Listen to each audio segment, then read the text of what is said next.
Welcome back to our third episode of Etc. with myself, Jonah Jungu, and Grant Preeves. All right, we have a lot of stuff to talk about. We're gonna go into sports first. There's a lot going on in the sports world. Jonah, do you want to get us started here? yeah. So, like you said, we got a lot going on coming up this week. I know NFL free agency starts. We are quickly approaching the NBA trade deadline. Baseball spring training has started, and I don't pay a ton of attention to hockey, but I know there's definitely a lot going on in hockey right around now, I guess. Yeah. But I think this is obviously a lot to look forward to. But I think with that, we can just go right into our player profile for the week.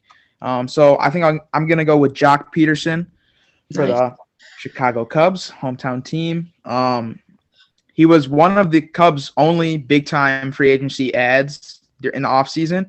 But through 7 games and 17 at-bats, he's hitting .529 with 5 of his 9 hits being home runs. Granted, this is only spring training, but it's definitely something to look forward to.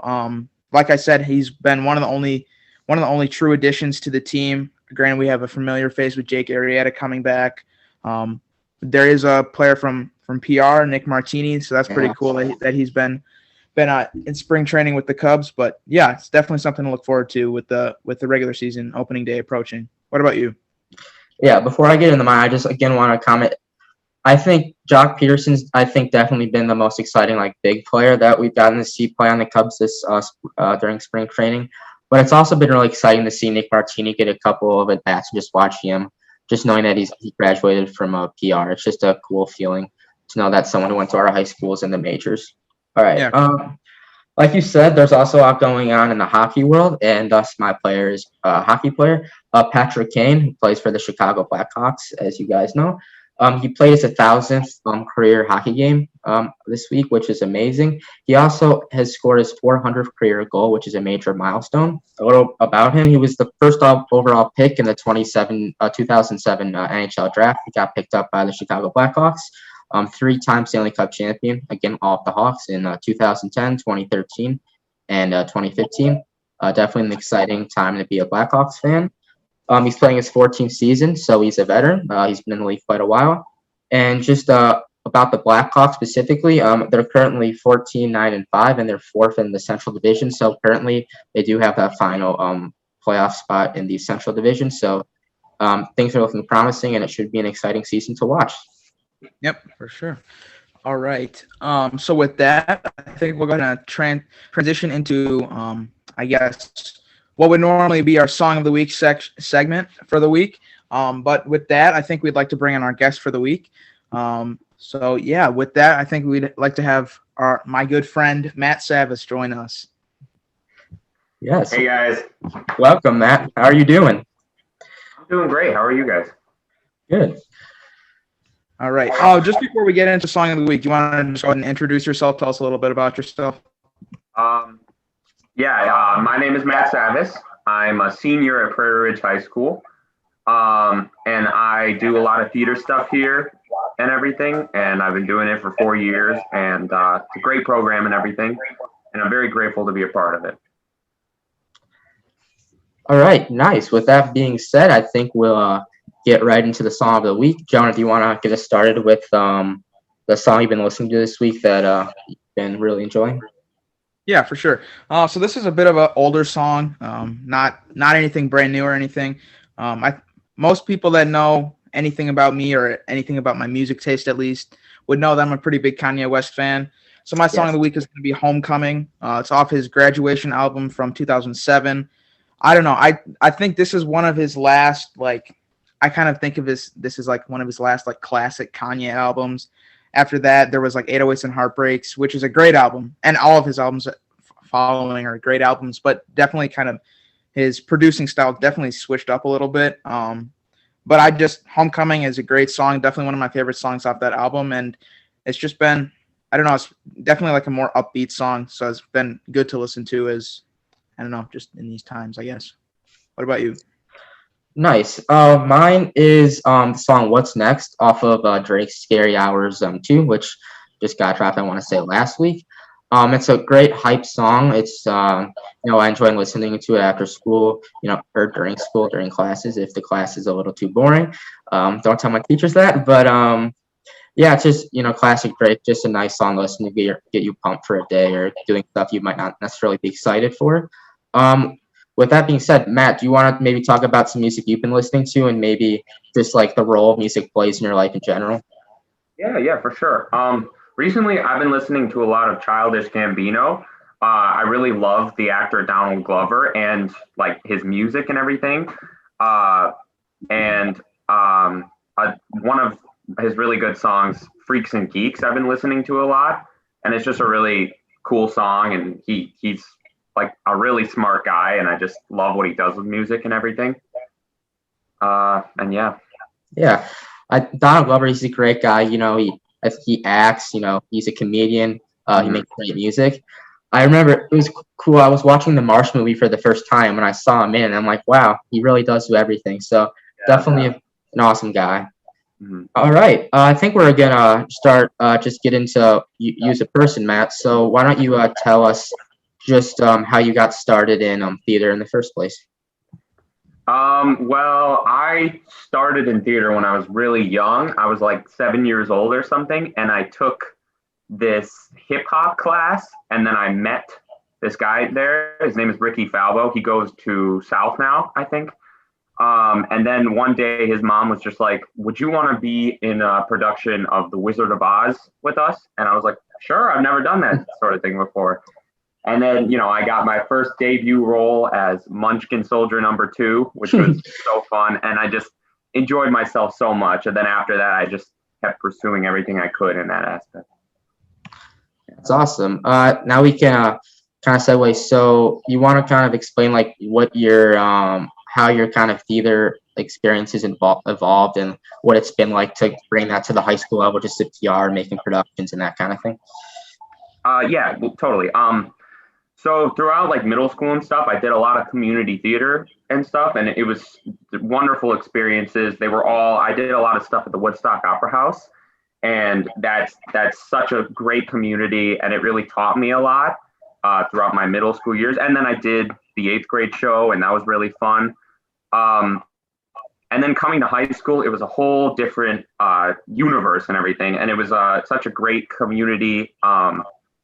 And when I first got a part of it in the spring play my freshman year, I was immediately hooked because of just, the bonds I formed, and they're all just such really nice people, and everyone on stage and backstage is just so good at their job.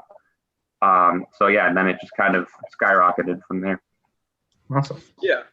So I think with you saying that, like, do you have, obviously you've been in a ton of shows over the years, would you have like a favorite role or maybe a most notable role? Obviously more recently you've had some more lead opportunities as you've become like an upperclassman at PR, but even like you said, you were in the 8th grade show in middle school, and I know outside of school performances, do you have a favorite role that you've had or maybe most notable? For sure. Well, obviously I was in love with the role I had this year. I was just so thankful to have played it. It was such a fun role. But I guess before high school, I was in A Christmas Story, the musical, which was really fun. And I got to play Ralphie, and that was super exciting. And it was just such a fun, energetic show. And I think I really learned a lot about acting and singing, dancing, and all of that stuff. Cool. All right. So Jonah, you and Matt are in this year's PR production. It's Curtains, the musical. You guys kind of want to, Jonah, you can kind of add into what's the overall experience been like, and just like how's it differed, obviously significantly with the whole COVID situation. Yeah, totally. So the first few weeks of musical were very tough because it was just day after day. We were on Zoom after school being fully remote for the whole time. And we were just watching video of another production of the show and taking notes on blocking and like singing stuff to ourselves because we had to stay muted and everything. And it was really tough. And we were all thinking, I guess, like, how are we going to put on a show, right? Like we were at home taking notes on the script, and we were like, how would that happen? And then we went back for a little bit, and then we stayed remote for a while, and then finally we got to go back in like the last month or two before we were to perform the show.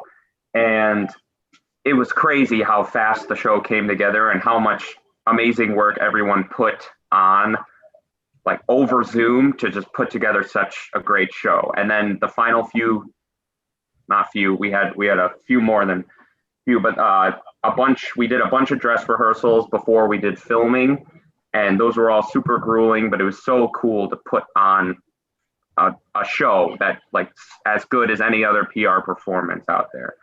So yeah, do you have anything to add, Jonah?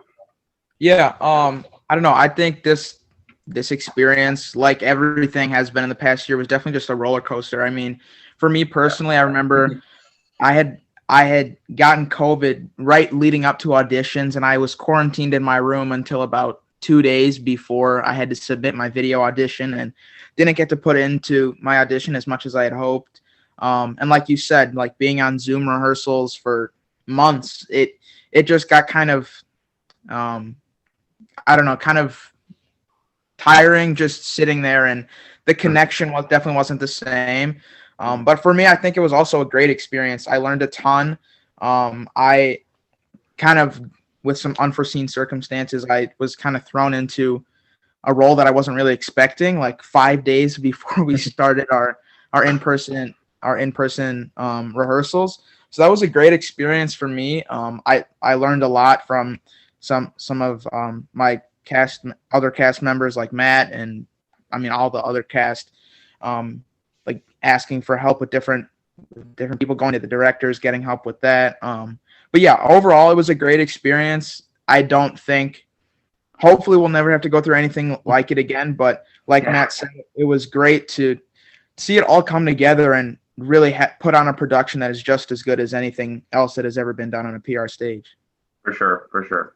Yeah, just from like an outsider, like looking into the whole theater world, obviously this year's been a struggle, and I'm sure there's been, many things that haven't been optimal, but through this whole COVID experience, has there been kind of like anything interesting you've had to do or adapt to that you're like, oh, this might be a thing we continue to do with theater, or has it all just been negative?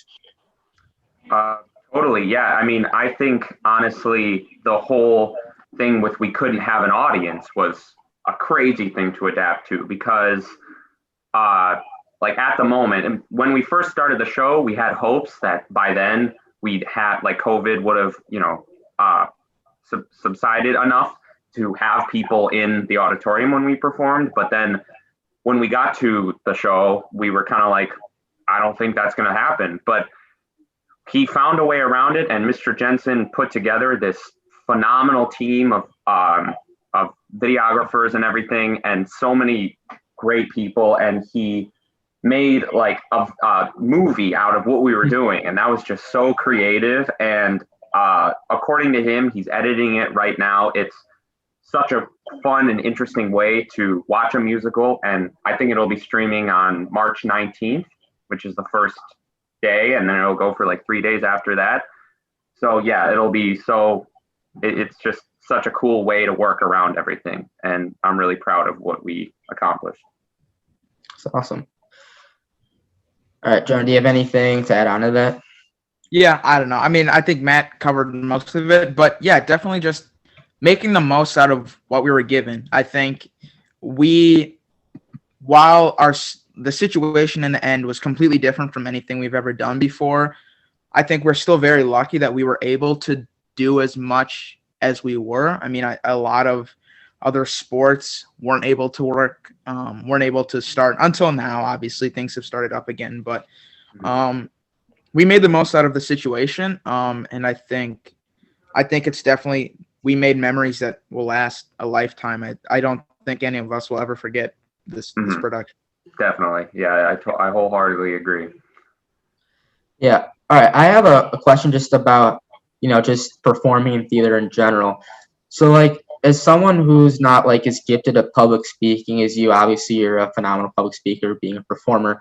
How do you like get past like the threshold of like being nervous and really be able to like express yourself and just have that confidence and stage presence, because it's pretty amazing. Yeah, for sure. Good question. I just kind of imagine myself like thinking to myself, everyone up there wants you to do great. And if you think to yourself like, I'm gonna perform something for them that they will enjoy, you will. Like I just kind of think to myself, I'm gonna make sure they, walk away smiling, or they walk away with a perfect, like whether it be just with public speaking, they walk away knowing the things that I wanted to share to them and stuff. And I just kind of think they all want you to succeed up there. There's no one trying to put you down or like mad at you or hoping you embarrass yourself. Everyone wants to see you do great. So as long as you just fulfill that hope, then I think everything should be fine. Like that's just how I think of it. It's awesome. So if there's like any underclassmen at like PR who maybe, are looking to, like try out for the musical or do something like that, and they might be like a little nervous, do you just have any advice about just, the process in general and about just, putting yourself out there? Yeah. Oh man. Totally. I think, if you're afraid to audition for this kind of stuff, you have to think past that and think of where you want to be in 4 years, whether you're a freshman or 3 years, if you're a sophomore, or even just if you have 1 year left, if you're one of the juniors who have had to suffer through this year.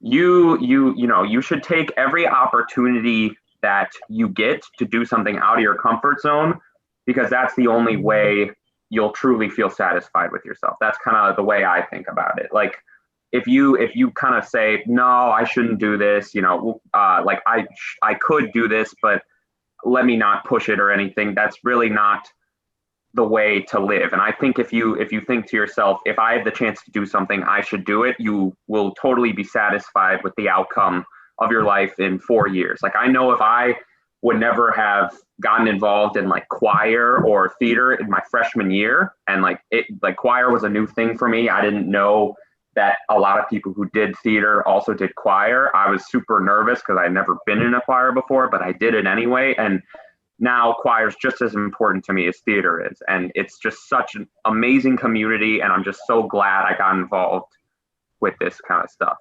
That's awesome.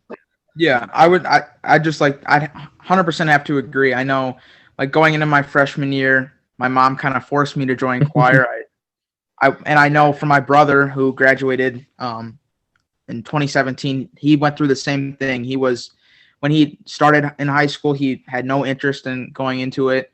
And by his senior year, he ended up having one of the lead roles in the show. And for me, I had no interest. I didn't even do the musical until my sophomore year, which was my mom still had to kind of force me into that. But I definitely think once you kind of just take that step out of your comfort zone, it's definitely one of the greatest experiences you'll ever have, and it's a great community of people. I mean, Matt, I'm sure you would say the same, but like some of my best friends are people that I've met through definitely, most definitely, theater and through the fine arts department. So it has so much to offer for so many different types of people. Regardless, even if you're not on stage, there's just so much it has to offer. Exactly. And could I add on to that one more time? My sophomore year, there was this guy named Jared Griner who was a senior that year, who had done, I think he was in track for most of his high school career, and then out of nowhere, he didn't even do choir or anything. He was just like, I'm going to try out for the musical. And it was totally out of his like wheelhouse. He had no like clue what he was doing at first. Like he's like, I don't know. And same thing with a guy last year named Jack Anloff. But by the end, both of them were like, I am so sad that I didn't do this my freshman year. They were like, this is probably one of the most fun experiences in my life. And they were just so disappointed that they hadn't gotten into it sooner. And, I kind of think of that, and I'm glad that I'm doing things, I'm glad that I got into it while I did. Yeah, for sure. Cool. This question's directed towards both of you, but I don't know if you can like tell everything, but like, has there been any kind of like funny stories or incidents that's happened during, making the production of the show? I don't know. I mean, okay, so this is kind of an every year thing, but uh, we do it every year, but it's kind of an interesting thing for anyone who hasn't really been a part of the theater community. We do this thing called all the guys in the group do this thing called White Castle Night, Yes. where we all compete and see who can eat the most sliders by the end of the night. It like ends at midnight or something. And you can either eat the most sliders, or you can drop out, or you can puke, which is just disgusting, but it's hilarious. And it's this whole night, and they do like a big speech at the beginning, and everyone has like such a fun time. And they have like a spreadsheet of all the stats and like how many calories you ate. But we always do it on like the final dress rehearsal week, like at the end of the second to last dress rehearsal week or something like that. And this year we found like a COVID friendly way around it, and it was just as fun as any other year and just as good. In fact, Ethan Braun got the record for the most sliders eaten like ever at PR, 31, which is Jeez. crazy. I don't know how that's humanly possible, but Especially for him, that's the craziest thing. Is like, yeah. So it was so good, and I'm so glad we did this year, because I mean, I'm just glad we pulled it off and everything. Like, we still came out with like a great year, no matter the circumstances. It's also White Castle, so it can't be enjoyable to eat in the first Oh no, place. it's disgusting. White Castle sliders haunt me. Like, they're so gross, but you gotta keep going. That's You gotta all do. part of the challenge. Yeah.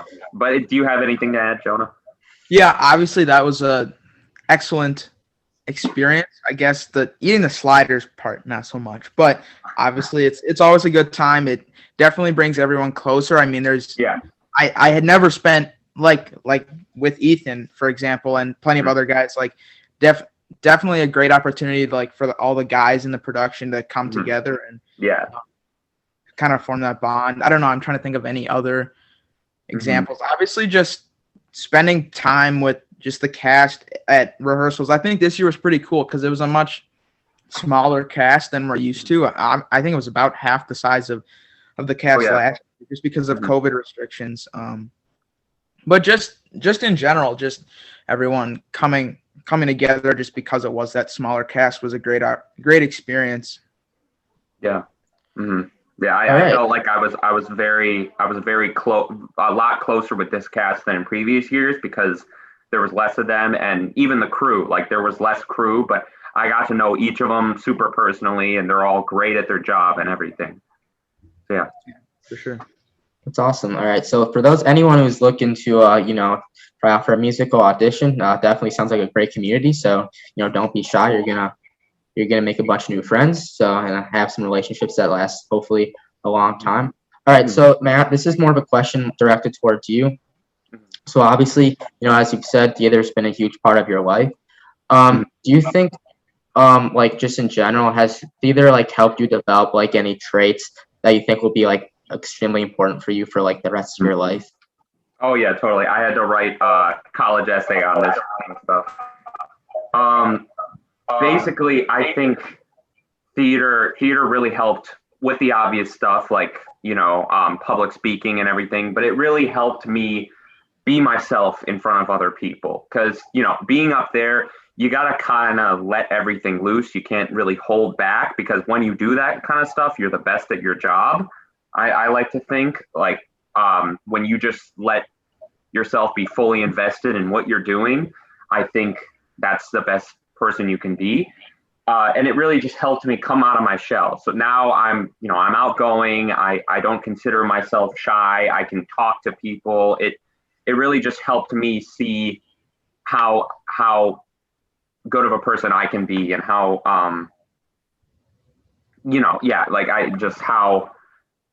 sorry, I'm trying to think of the words to describe this. Just how I can be myself. Yeah. I don't know. That's what I'm kind of trying to say. Jonah, do you have like a similar, experience, or how do you have an example of like how theater has like helped you develop or grow as a person?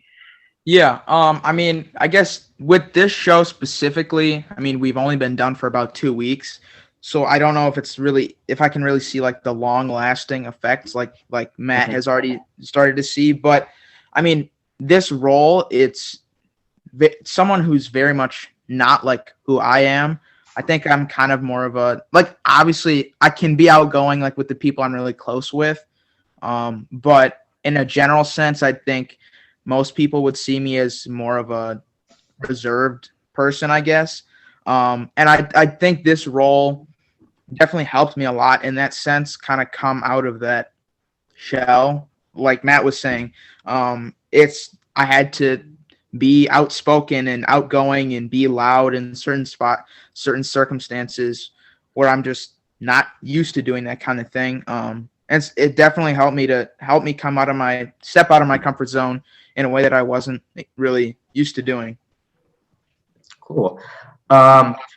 I think we might be moving on more from theater just into like general life. So Matt, you're a senior at PR. You're getting ready to graduate. You're looking, what you might be doing for the rest of your life. Do you have any just ideas of like aspirations or possible career paths, that sort of thing? Yeah, totally. I'm thinking of probably majoring in political science. Right now, I am between 3 colleges. I'm between U of I, University of Alabama, and Miami, Ohio. So we're going to do some college visits there soon. But yeah, I think I'm going to major in political science and possibly pursue law in the future. But, political science is a pretty broad major, so I'd like to just see everything that can offer me.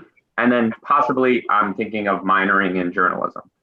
But that's just because it seems like a really interesting thing. And I just want to study more than one major, Yeah. And just a follow-up question. How was like the whole process of, looking for colleges kind of been different under the whole pandemic situation?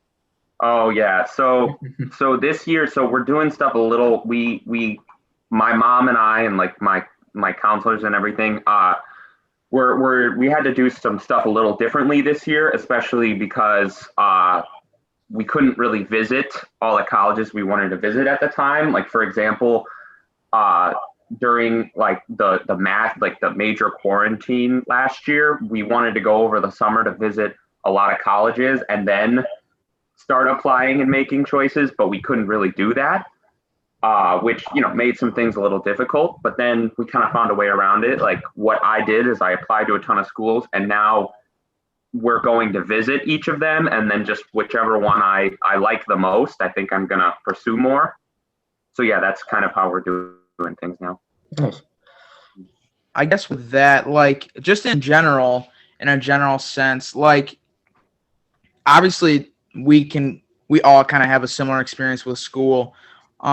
Like, what would you say, like, separate from theater, I guess, because obviously that's taken up a lot of our time recently, but just in the grand scheme of things, like, what positives would you say have come out of just the pandemic situation as a whole? Obviously, there's a lot of negatives. We all know those. Mm-hmm. Like, what would you say, like, positives would have come from this?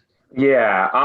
Well, I guess last year, what positive I would have said were my AP tests were a lot easier for junior year. I don't know if that will be the case for you guys, but I think a positive this year. I realized who my true friends were, because a lot of people I had to kind of get close to this year that I hadn't before, and I don't think I would have gained such a great relationship with those people if it weren't for the pandemic. And now that school's finally coming back to normal, I'm kind of realizing that there are a lot of people I haven't seen since like last year. So it'll just be even better to see them now. And I think now I'm kind of living every day of school in the best possible light, I guess. Yeah, like I just think every day is kind of a gift now that we're in a pandemic, and I'm just glad that we're going back to school at a steady pace and everything, and trying to go on with normal life as much as possible. Yeah, I definitely agree. I think one Jonah and I have talked about before on the podcast, but the whole quarantine thing has kind of made you realize like how much you took for granted. Like, you didn't think just like the simple things like, walking through the hall with your friends or just even going to school in general would be something you missed, but it certainly has been. So, yeah, just that kind of stuff is interesting. It just kind of makes you remember, how much, you should really cherish the things you have, especially because they might not last forever. So I think we're going to pivot into a quick take. Now, we're seeing, things are getting back to normal in the world finally. We're going back to school, 4 days a week in the coming weeks. So my quick take for you guys has been, we can all take turns answering this, is when things go completely, back to normal, like what's the number one thing you're looking for to finally being able to do again? I don't know. Jonah, you can go first if you want. Yeah, I don't know. I feel like with this, you'd think there'd be like an obvious answer, but I definitely think, like we've said, like we've had to adapt. And at this point, I'm kind of used to being able to make do with what like the opportunities we've been given. As far as like one like big thing, just like I have a ton of family in Minnesota that I haven't been able to see, and I know like last year I was supposed to go down to Texas to visit my grandma. I wasn't able to do that.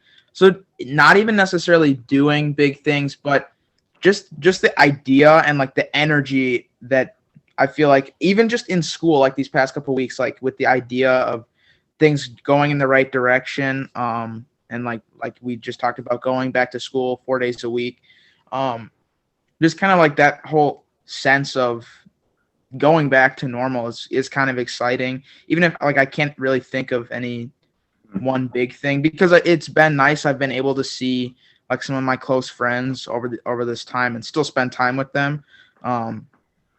And so there's not necessarily like one big thing that I'm like looking forward to, but I don't know, just things going back in the right direction is pretty exciting. Yeah, I understand. Just like the overall feeling of things finally returning to normalcy, just kind of like having that positive spirit again.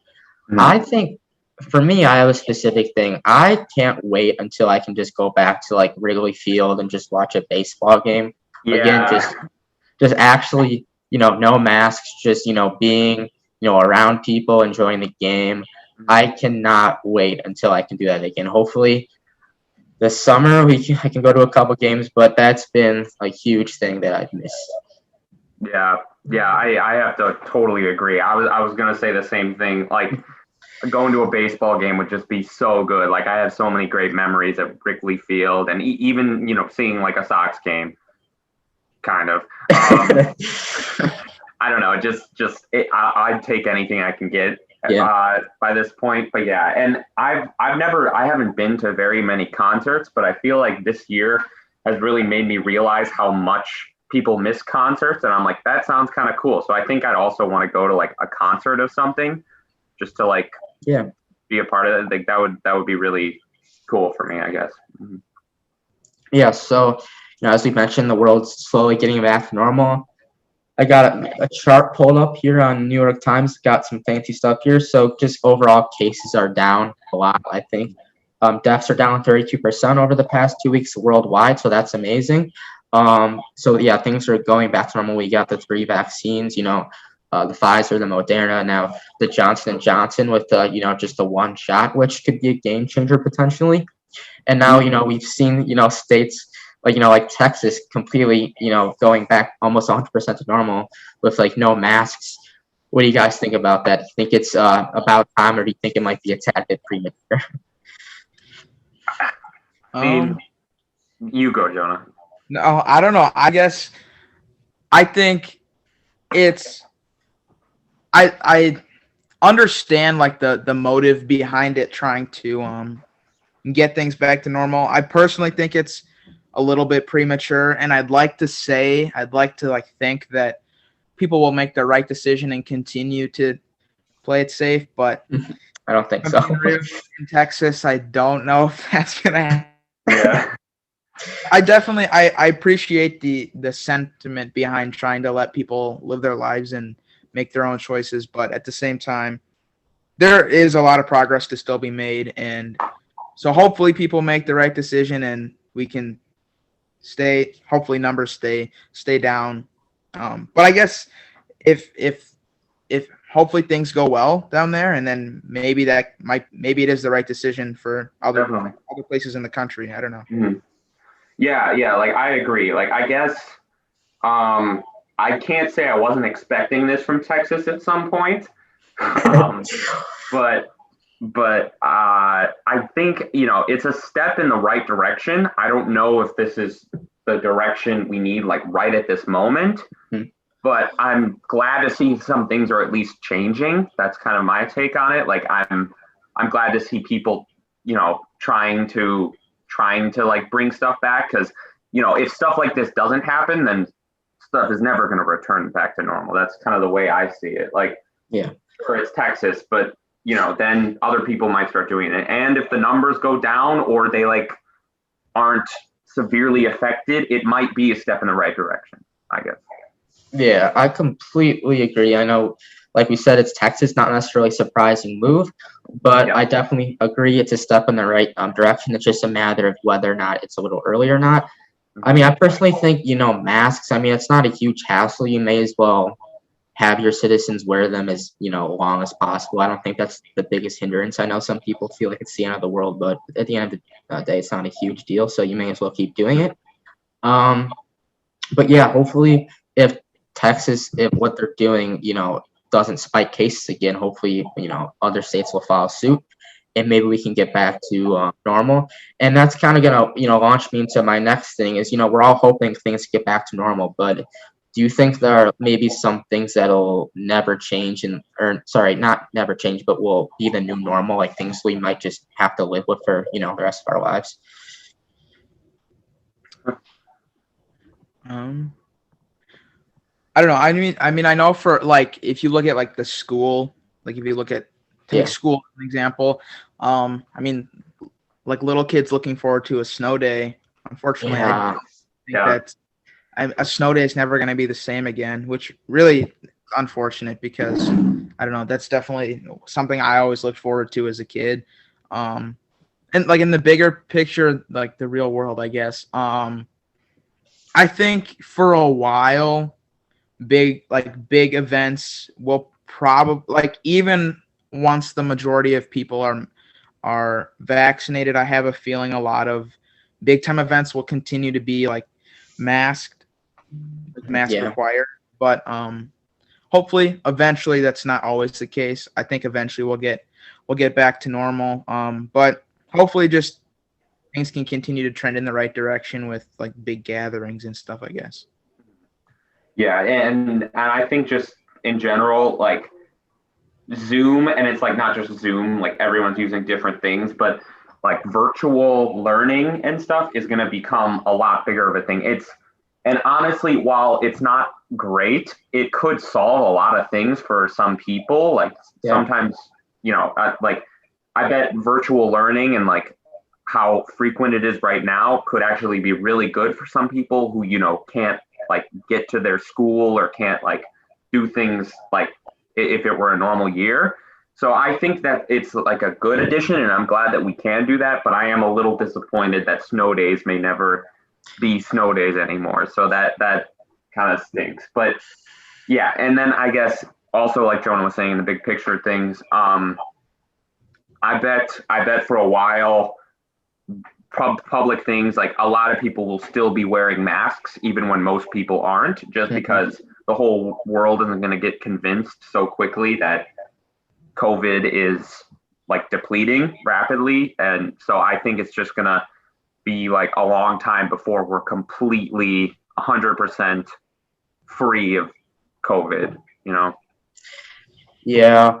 It's kind of sad to think that, potentially the world we knew, before the pandemic, it might never completely return to the way it used to be. Although, like you guys said, there might be some, positives that come out of it with, the advantage of using technology in certain circumstances. But yeah, I just think it makes you kind of, wish you kind of appreciated the time more. And I'm honestly shocked that, something like this hasn't already happened, or because, the world's a very fragile place. And to think we've lived, a lot of our lives without something terrible like this happening. It just kind of makes you realize, how fragile and how like, unprepared we can be in some circumstances. So it really, again, brings you right back to the present moment and kind of just makes you think, okay, I need to appreciate things right now. All right. I think we're gonna, wrap things up. Matt, again, thank you very much for coming on the show. It's been awesome talking to you. Do you have like a final message, just for PR students and faculty in general, just like, as you're getting ready to go into the world and become into your own and do your own thing? Any kind of thoughts or things to say? Yeah, totally. Thank you so much for having me on the podcast. It's so awesome to be here. It feels really cool. Like, I think what you guys are doing is super cool. I guess big takeaway I'd give is kind of, step out of your comfort zone, do what makes you happy and everything, because it'll get you super far in life, even though you might not think it at the moment. In the long run, it'll do great things for you. I guess that's kind of my main takeaway. And see the musical, I guess. Yeah. That's another thing. But right. Yeah, that's about all I got. Yeah, guys, remember tickets are for sale right now for the musical Curtains. I think it's going to start streaming next weekend, right? Is that correct? So March 19th, yes. Yeah, so make sure to buy tickets. Again, Matt, thank you so much for coming on. It's been a great time. And this has been Etc. Thank you. Thanks, All Matt. right. Thank you very much, Matt. And again, just a quick reminder for those of you listening, the PR production of Curtains will be streaming March 19th, 20th, and 21st at 7 p.m. each night. You can go ahead and purchase those streaming tickets at prhs.booktix.com. Again, that's prhs.booktix.com. Thank you.